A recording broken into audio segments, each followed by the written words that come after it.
Aqui existe uma incompreensão da nossa parte. Nós não temos uma visão clara sobre a figura que nós representamos. Nós não temos. Você representa uma figura, mas é uma figura idealizada pelo pensamento. É uma construção do próprio pensamento em você. A figura idealizada que você representa. Aquilo que nós chamamos de mim, de eu, não é outra coisa a não ser essa figura. Quando você usa o pronome eu, a sensação que você tem é de que você está realmente se referindo a si mesmo nessa primeira pessoa como sendo uma pessoa real. Você jamais duvida de você como uma pessoa. No entanto, esta pessoa é uma idealização do pensamento. E é tão simples a gente se aproximar e ver isso. Esse sentimento que você tem sobre você, que você teme ser ferido, ofendido, magoado, tocado, riscado. Você teme que esse sentimento que você tem sobre você passe por isso. Então, esse sentimento é uma imagem, é um quadro de pensamento, formado por pensamento, desenhado e pintado pelo pensamento. Quando você está aborrecido,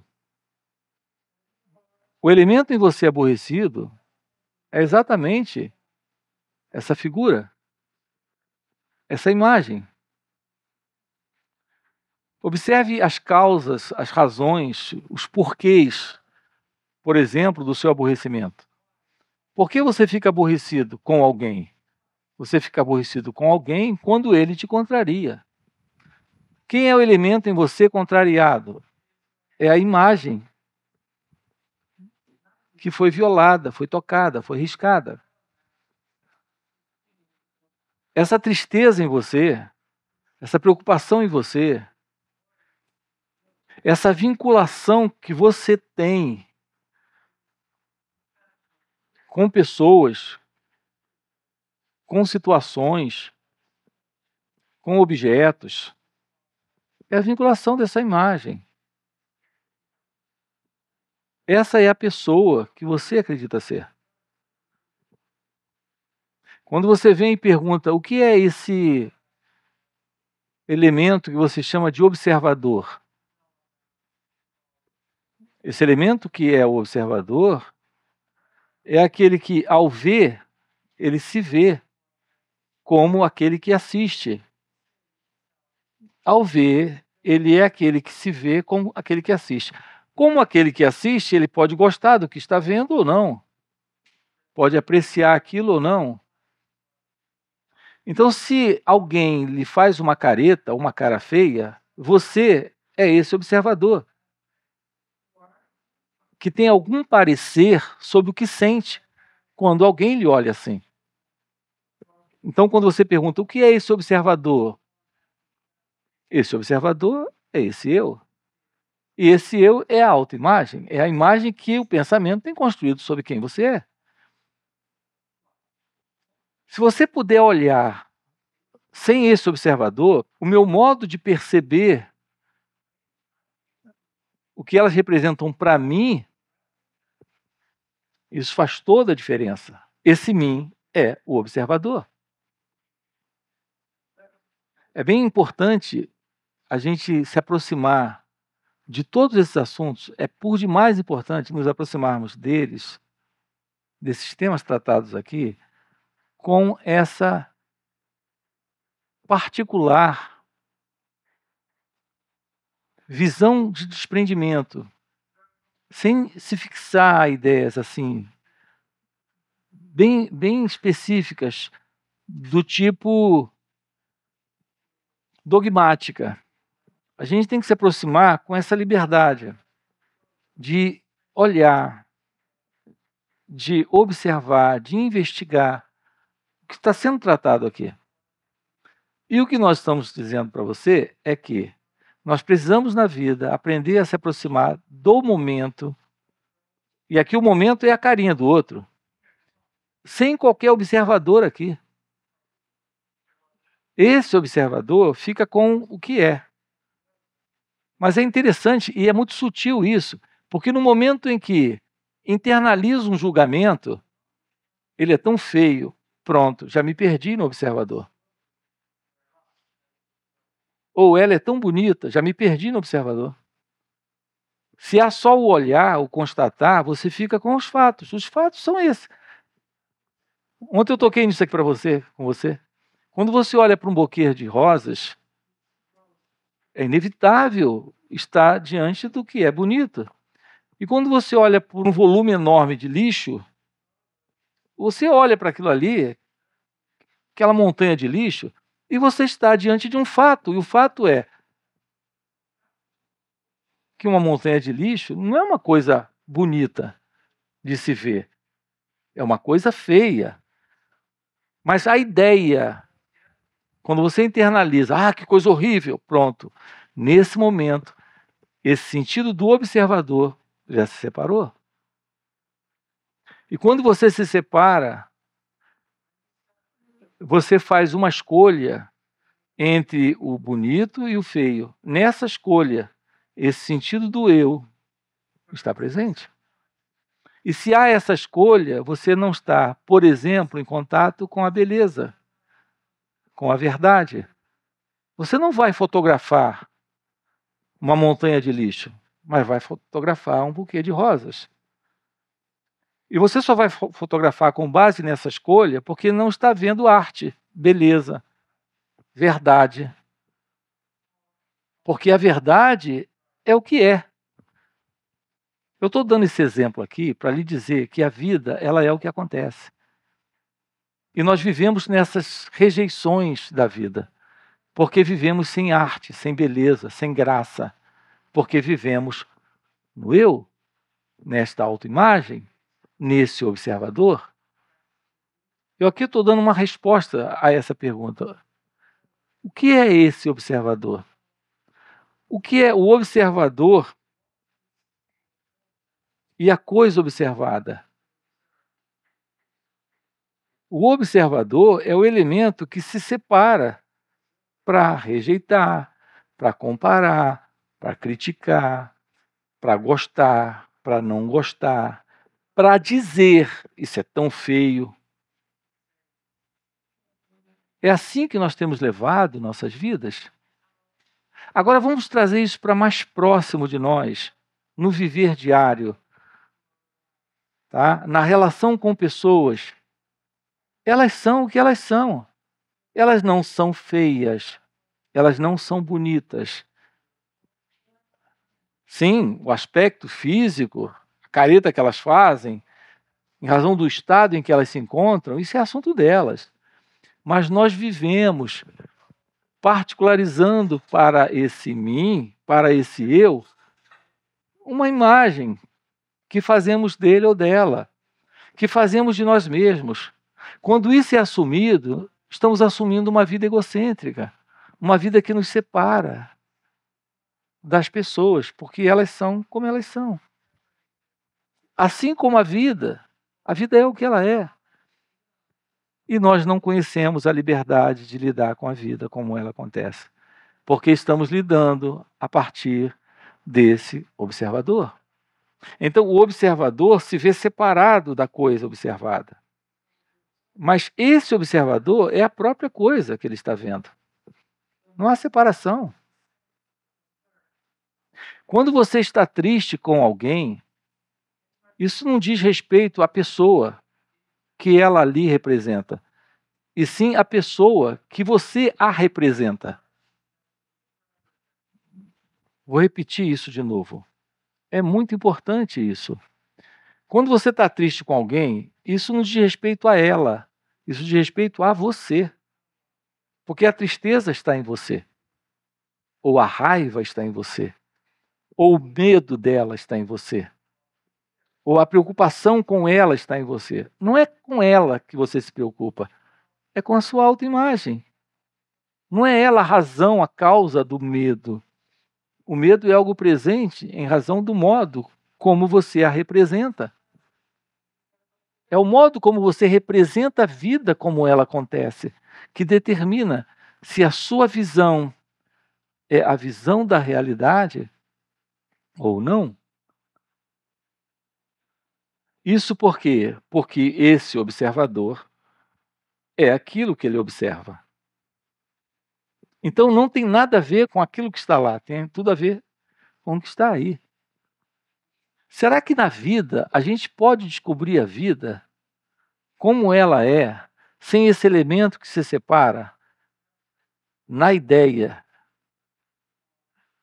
para aceitar, rejeitar, recusar, se aborrecer, se entristecer?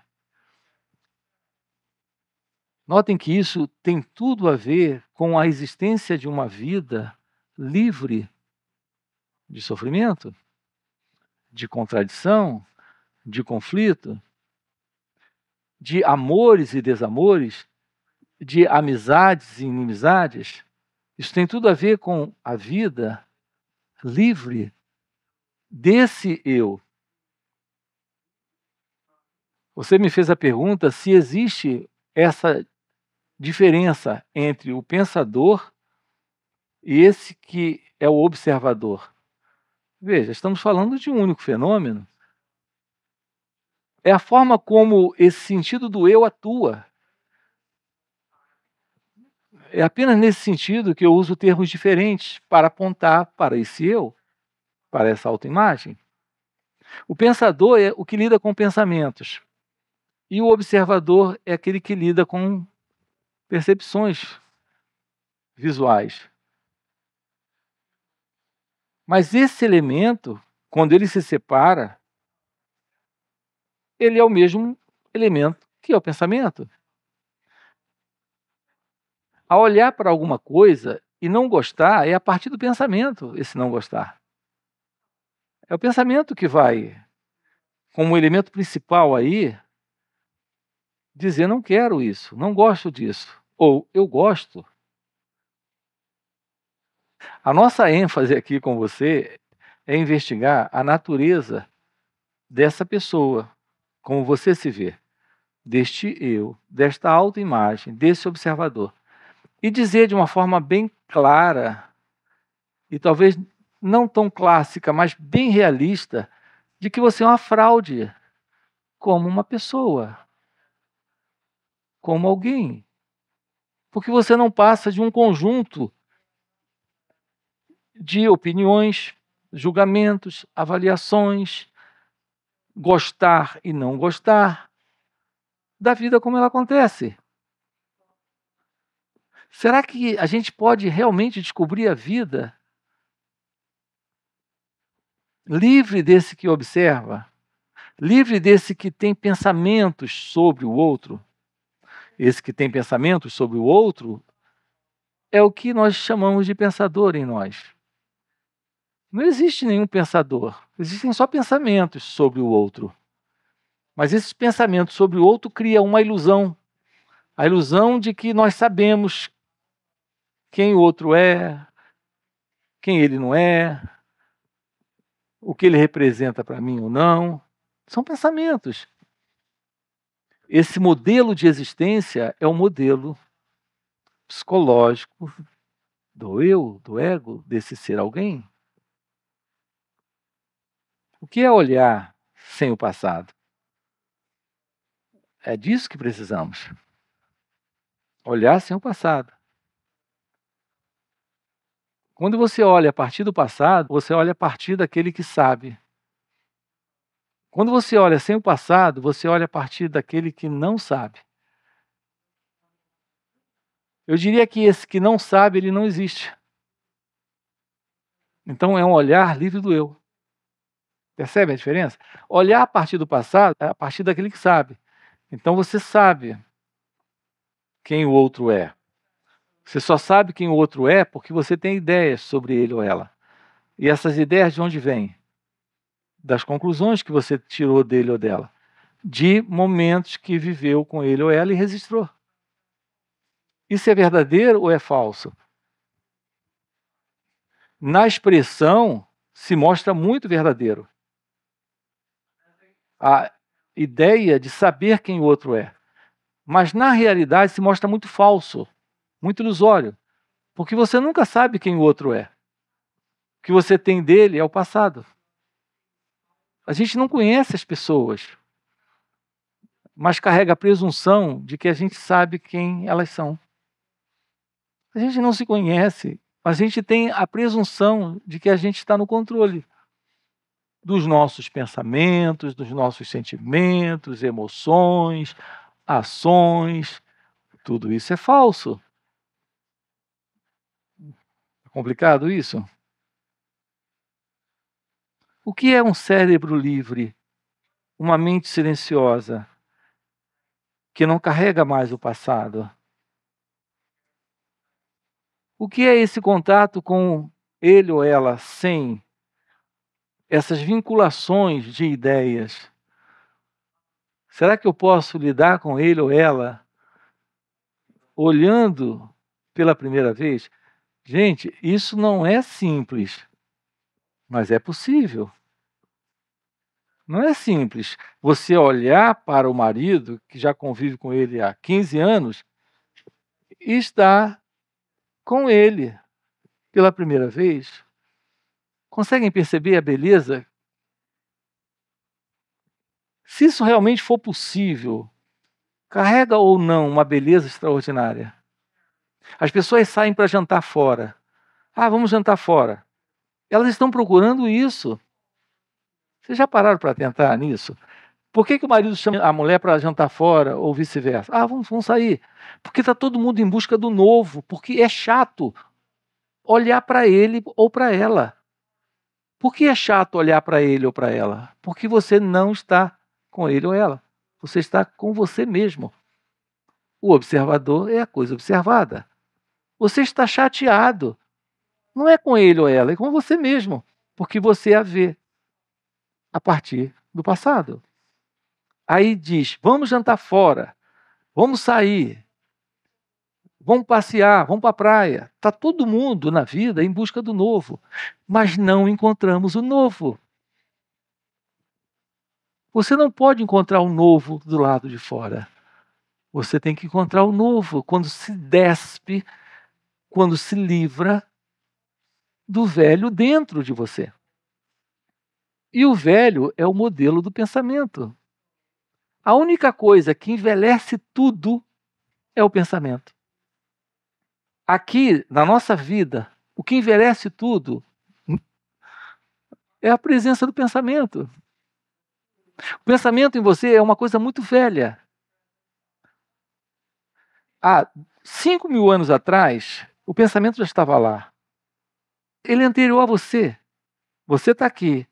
Esse corpinho está aqui. Ele só tem 30 anos. 40 anos, 60 anos não é nada.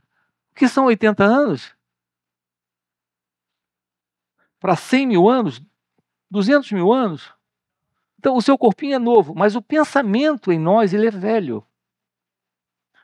É bem curioso isso, quando a gente lida com uma criança, acha que está lidando com uma criança, a gente está lidando com um velho, numa forma nova, porque está lidando com o pensamento.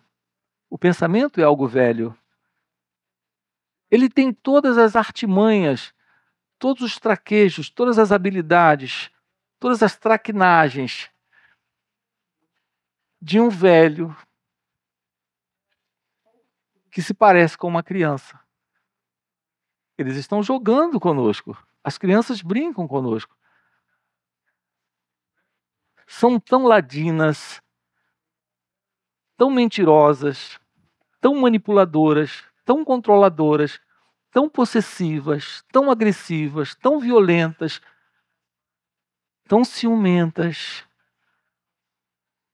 como todos nós adultos. E a gente só tem 50 anos, 70, 80. Mas ali está uma criança com milhares e milhares de anos,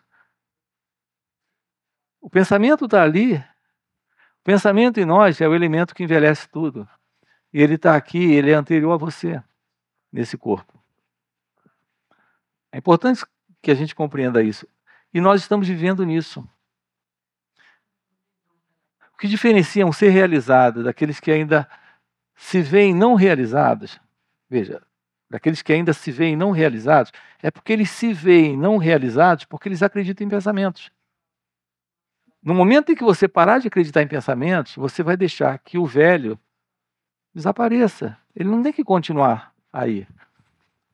Isso é acordar.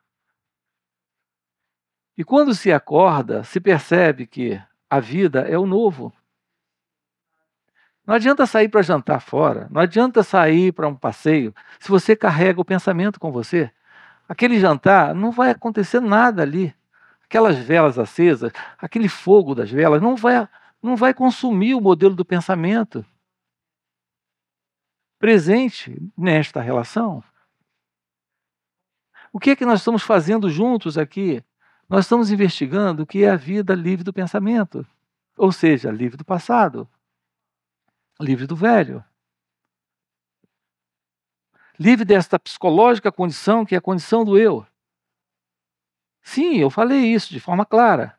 Uma criança carrega todo o condicionamento de um adulto, só que ela está se especializando na prática. Um adulto tem mais prática, mais habilidade para a prática do pensamento. Uma criança está ensaiando, está descobrindo como manipular, como mentir, mas está tudo lá. Tudo já se expressando.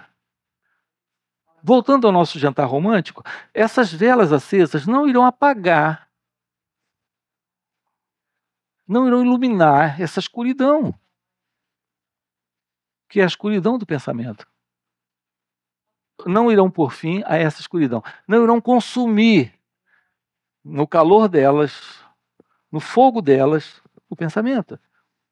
O que é que estamos juntos fazendo aqui? Nós estamos descobrindo o que é viver a vida livre do pensamento, para que o novo esteja presente. Então, toda noite será um jantar romântico com a esposa. Porque a gente quer o romântico, como se o romântico fosse o novo.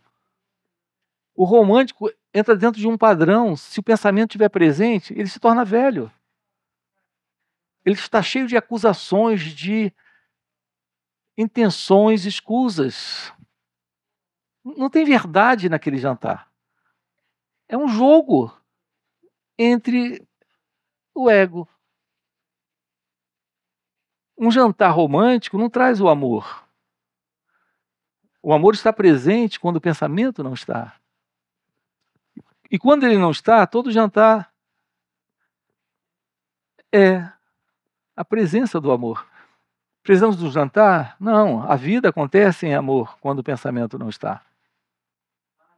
Mas nós ficamos nessa artificialidade, nesse velho jogo, que é o jogo do observador, tentando se reconciliar, tentando ganhar algo, tentando se livrar de alguma coisa.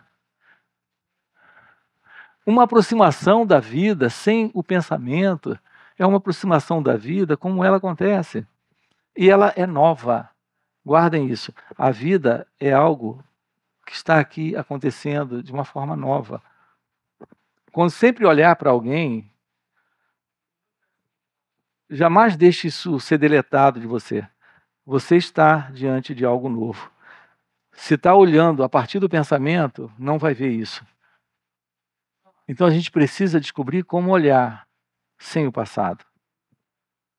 Então nada mais importante na nossa vida do que a eliminação desse observador, desse pensador e naturalmente do pensamento.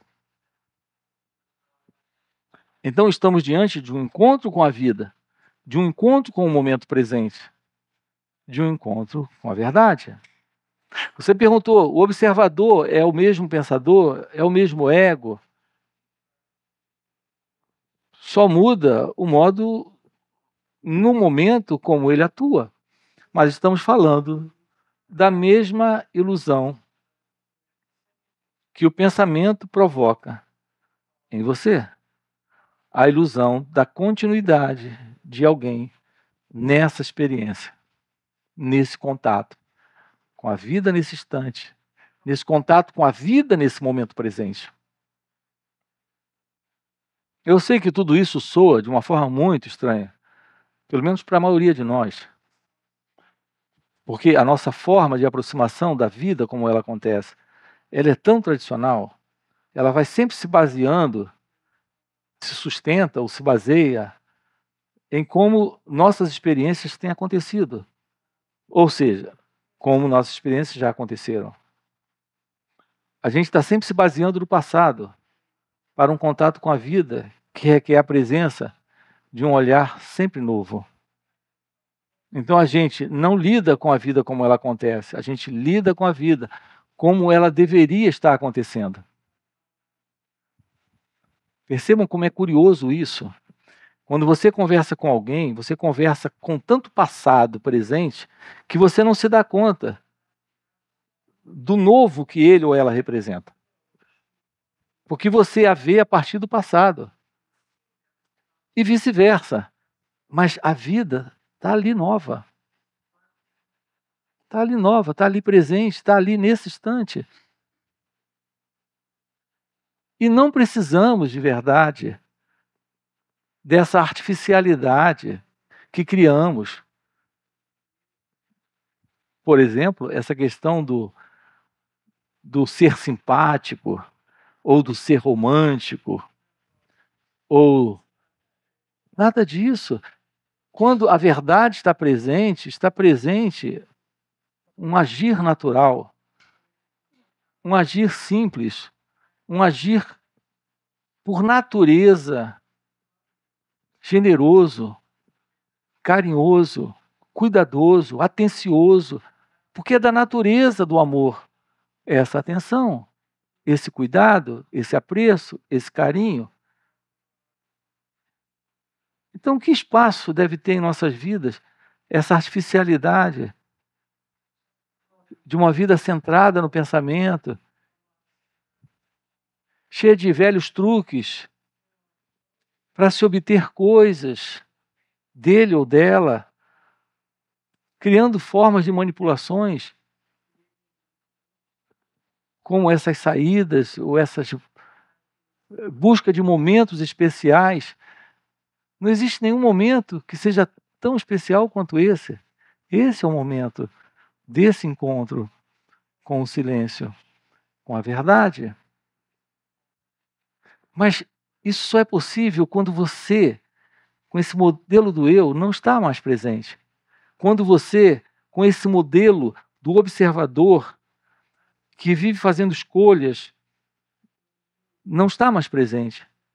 Que vive comparando, julgando, rejeitando, ou querendo aceitar, ou esperando algo dele ou dela, não está mais presente. A particularidade estranha nas falas que temos é que elas sinalizam algo fora do conhecido. E, lamentavelmente, infelizmente, todo o nosso modelo de aprendizado, de cultura que recebemos ao longo de toda a nossa vida, foi dentro do modelo do conhecido, que é o modelo do pensamento. Aí fica complicado. Ao colocarmos essas falas, você diz, do que ele está falando? Como aquele que pinta um quadro. Mas eu não estou preocupado com a aceitação porque você conhece ou reconhece as linhas. Eu quero apenas lhe desafiar a observar as linhas, as luzes e sombras desse quadro. E por você mesmo descobrir o que isso representa para você. Eu não quero fazer algo como um pequeno gatinho, ou um patinho, ou um pequeno ganso deslizando no lago, porque isso você vai reconhecer. Eu quero que você descubra o que está aí. O contato com a vida requer essa visão, que é a visão da beleza, que é a visão da arte. Essa é a visão da vida. Essa é a visão da graça. Essa é a ciência do amor. Isso é a meditação. Você, em seu natural estado, você é a meditação. E nesse natural estado, você está em puro vislumbre do novo, do inédito, do desconhecido, do inusitado. Essa é a ciência da bem-aventurança. Essa é a ciência da felicidade. Essa é a ciência da sabedoria. Consiste nela na compreensão da verdade sobre você, da verdade sobre Deus. Ok? Vamos ficar por aqui.